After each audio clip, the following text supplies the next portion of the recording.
All right, as we I was worried. head on into our feature match area here, we're going to continue to follow our last undefeated player here, I believe, Okay. in Todd Turkey, running people down with their Grohl aggro. Going to see if they can beat four color Omnath once again. Yep. Let's see if we can do it. A little bit of a sketchy keep there from our undefeated player. They've got a match to give, Corey.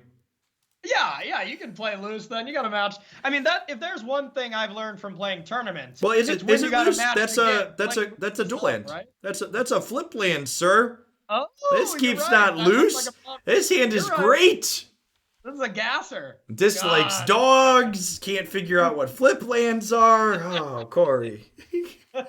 Hey, you invited me, knowing all the tech problems that I had, knowing all these facts, Jeff. So you're just as much to blame as I am. Okay. Oh, hey, this is speaking of, this is your horse in the race, Corey. This is the Omnath that's got Yorion paired with their deck here. Oh, baby. Yeah, that's my list. All right. Well, I know who I'm going for here. And we see here these main deck pieces of interaction for Doom looking very, very good here against this aggressive start from Todd Turkey.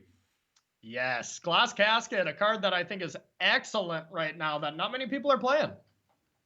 See, a little bit of trouble with, not even trouble with the mana, right? Because you just got another Glass Casket here, curving out very elegantly.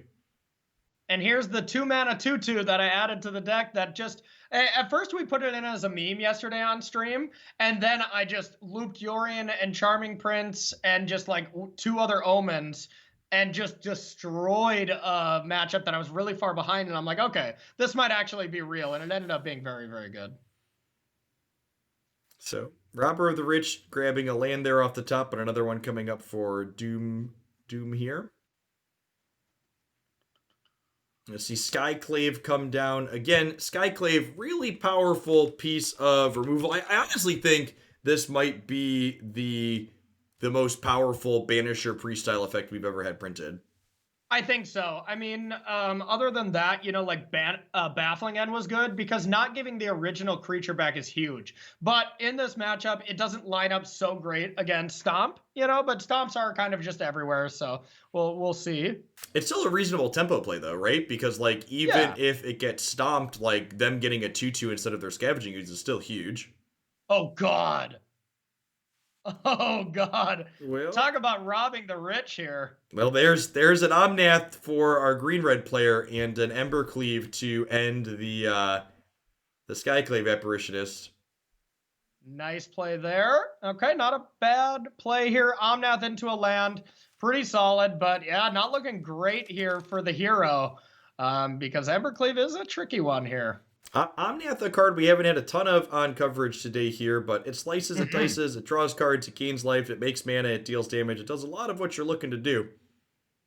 Yeah, absolutely. Now there's a question of if you're Todd Turkey, do you prioritize playing their Omnath or do you want to stomp here? And I think I like stomping. I think so too, especially with being able to play Cobra. Now you just get to stomp, play Cobra, and play Innkeeper. That's a solid turn. Nice. And then with the Innkeeper down this turn, Bonecrusher Giant's going to be able to cantrip next turn, which seems pretty powerful. Elspeth Conquers Death deals with the Embercleave, but we've still got 7 damage in play, so that doesn't seem particularly exciting. Yeah, I think it's the only option, though, because re-equipping that to one of the 3-power creature, that's just really brutal. You can start doing some Charming Prince stuff next turn to, like, gain life and try to get out of range, but... yeah, 3, 4, 5, 6. Yeah, so 6 damage plus stomp. Oh, right, that's already on an adventure, so not the worst. I feel like I think it's the only option. This really highlights some of the power of Todd's deck. Like, Doom's start was not bad, right? Like, they had double Glass Casket against the aggressive deck. I do suppose I believe Todd was on the play this game, which definitely was helpful. Definitely. Yeah, no, it was a good start and good hands from both players here. So that just tells me that this Grill deck is very good because that was a good draw from the good guys up there. So some decisions to make here on Todd's side. So like if Todd draws into an Embercleave here, you want to leave red up, but then if you don't draw Embercleave, you want to be able to make a thing with Lovestruck Beast. You unfortunately no longer have a rogue, so you can't cast their Omnath anymore. So Okay, and Yeah, there's the land for the Lotus Cobra. So now you get to do this. And are there shatters in Doom's deck? 4 in the sideboard if he held true to my list, but So none in the main deck to worry about in yeah. this open deck list tournament. Yep, exactly. So transitioning post board, you just bring in a ton of shatters, ton of omens, skyclaves, and just get counter spells out. At least that's what I was doing. Let's see if that's enough. But dang, yeah, this board is just brutal right now. And like this play here from Todd, I think is something that open deck list definitely influences, right? Like if this is Yeah, a closed deck list tournament or post board game, I don't think you see them play out that Love Struck Beast there for fear of shatter. But knowing heads up that like that's not something you have to worry about, your free roll to run it out. 100%. Yep, I totally agree with you there. No. All right. And you see Doom very quickly doing exactly what you suggested there, which is trimming some counter spells and bringing in a bunch of shatters. Yep. Love that. Smart play. And I mean, that was my whole mentality with the deck is I wanted Neutralize to, either join them and play the Genesis Ultimatum stuff or get some reaction so that when I'm chaining together, Omens, Charming Prince, Yorion and stuff, I can have some ways to interact with these Genesis Ultimatums. Otherwise, they still go over the top of you. Or Ugins, they still go over the top of you with that. But game 1 against Aggro, you definitely sacrifice by having Neutralize in your deck. It's not a great card against Aggro. Yep. And see Doom very quick on that plan, certain of what they want to do. Mm-hmm. Todd going back and forth a little bit here, the Thundering Rebukes on the side, like, again, do I want this effect? Do I, like, it's awkward against Uro, it's good against Omnath, it's good against Lotus Cobra, how much of this effect do you want? We see Clothis coming in here, that's probably reasonable for exiling Uro out of the graveyard. Mm-hmm. Yeah, it's just tough sideboarding against these Omnath decks in general. And especially when you see like shatters in the board, you're like, they could go full on control against me. And then these removal spells are bad because I'm saving removal spells, but I'm just getting my whole board taken away. And then they play the spell and they don't even care if you kill it at that point. But then to stop their busted draw on the play of Lotus Cobra into Omnath, you need removal spells. So that's just what makes these decks so dynamic is they can attack from different angles. So it makes sideboarding against them pretty tough. Yep, and not only that, but like even once you sideboard, you hit a lot of wrong half problem inside of the actual games themselves. Where like, okay, you boarded to have answers to things, but then like the answers you drew didn't line up well into the threats that they deployed in the game. Yep, totally agree with you. Totally agree. All right, game number 2 underway. I feel like, okay, so we're keeping this in. I was going to say, I kind of feel like these might be mulligans on both sides. Both hands are kind of slow. Although I guess if they're both pretty medium. If they're both medium and they both keep, like, I'm pretty sure that favors Doom. Probably. Yeah, and the thing is, I would keep that hand as well. You start with a Temple, maybe you scry into one of your powerful 2-drops. And then these are just decent cards. Elspeth Conquers Death is actually excellent against Gruul if you can get the time. So it's pretty rough on the draw most of the time, but on the play, that card just ends up being excellent. Let me see a very disciplined mulligan there from Todd Turkey. They are undefeated with this deck for a reason. They know exactly what their aggro deck's looking for and how they need to curve out. Yeah, I really do got to give credit to Tom Maxwell. He has just been playing great Magic the entire time. Completely agree. You see that Robber of the Rich getting in here, trying to pick some cards off of Doom's deck here again. There's that sideboard shatter of this guy going to be pretty instrumental in these games, I think. Yep, absolutely. Absolutely. So now it's a tough choice with drawing that. It's like, okay, what do I want to go to the board at all here or just say go and shatter? But I think I like doing that. That's true. It is, it's a little awkward that shatter with Skyclave Apparitionist, but getting the stomp here is like pretty decent, huh? And I mean, you just block stuff too. Like you just hold out with the shatter until you like chump block something, and then shatter when the illusion comes into play as well, and it ends up being pretty strong. That makes a lot of sense. Now it'll be interesting if we just fire this shatter off right away, just because look at all these 3-drops. I think I would actually like a shatter here. It stops them from drawing a card, and then you just ECD whatever 3-drop they have. But okay, yeah, that's interesting. Interesting thoughts on curving out. Yeah. Gaining 3 life there. Interesting. Just really doesn't want to die. I like this on Todd Turkey's part again, just playing pretty good Magic. That we're holding on to the Edgewall Innkeeper until like post sweeper, like knowing that that card can draw a lot of cards if it stays in play. Yep, absolutely. And now we're getting close to the time. It now it'll be interesting. Sometimes you want to get Yorion into your hand before you make this play, because endless strings of Elspeth Conquers Death, believe it or not, is pretty good against every deck. Klothys is a pretty incredible draw here because it Yeah. allows Todd to add additional pressure to the table without committing threats that lose to shatter. Yeah. Yeah, absolutely. And here's the spot where if we had Yorion in hand, Klothys just doesn't matter because you just, for the rest of the game, your opponent's in ECD tax and you're exiling something every turn. It's absolutely disgusting. Yep. And Klothys here going to make Uro a non-card basically, which is powerful as well. Yeah, definitely. And yeah, cutting off ECD here. I guess it actually doesn't cut off ECD because you only get to pick one and then ECD will get to bring back the other one. And that's perfectly reasonable. Oh, that's true. I would love to see putting that Yorion into hand.